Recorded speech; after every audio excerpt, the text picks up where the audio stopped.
oh my, a dog run away. I don't get angry when I got bills to pay. I want to smoke weed or whatever. Anyways, okay, welcome to Cybercrime KX episode 103, UUID in depth. All right, so I'm just going to jump right in with answering some of the questions that I found very interesting, and I hope that you learn something from it. Is it okay to use UUID as a primary key? In the last episode, I talked about it, that it can be used as a primary key. So let's get into it.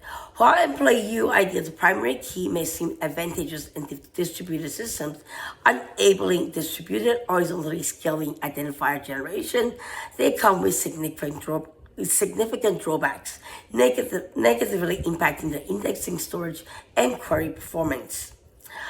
Is UUID a secret?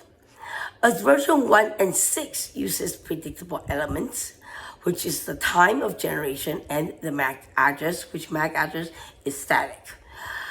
It is possible to guess a UUID, which makes it unsuitable for users that requires the UUID to remain secret.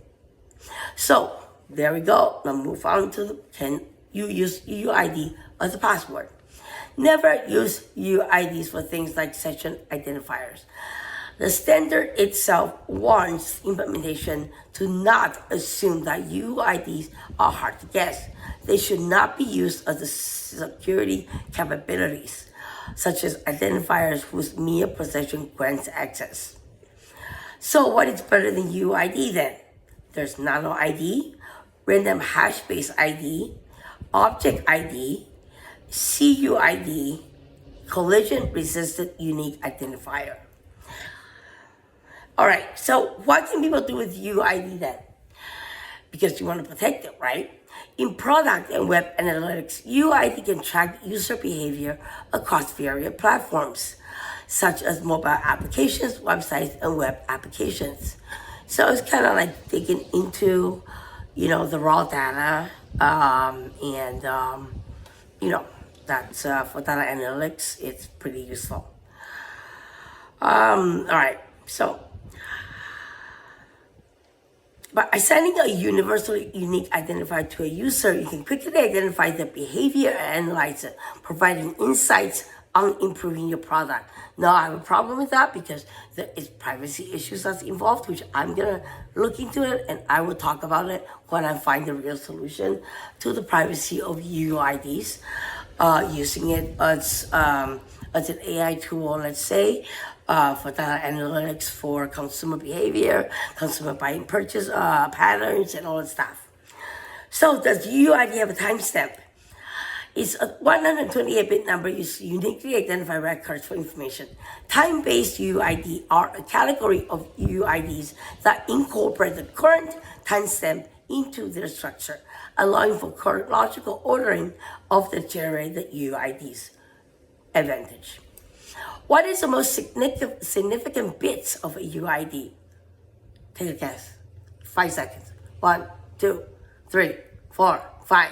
Wrong! It's 64 bits.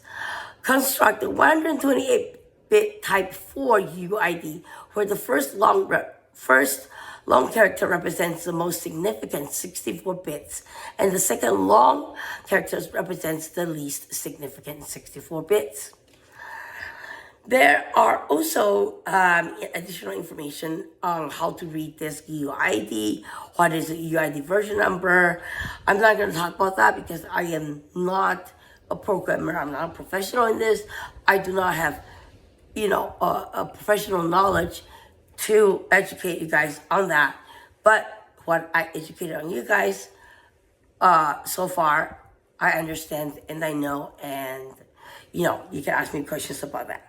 There's also how to check this UUID in Windows. I don't use Windows, so whatever, which may be easier. So what is the point of UUID? Let's finish this.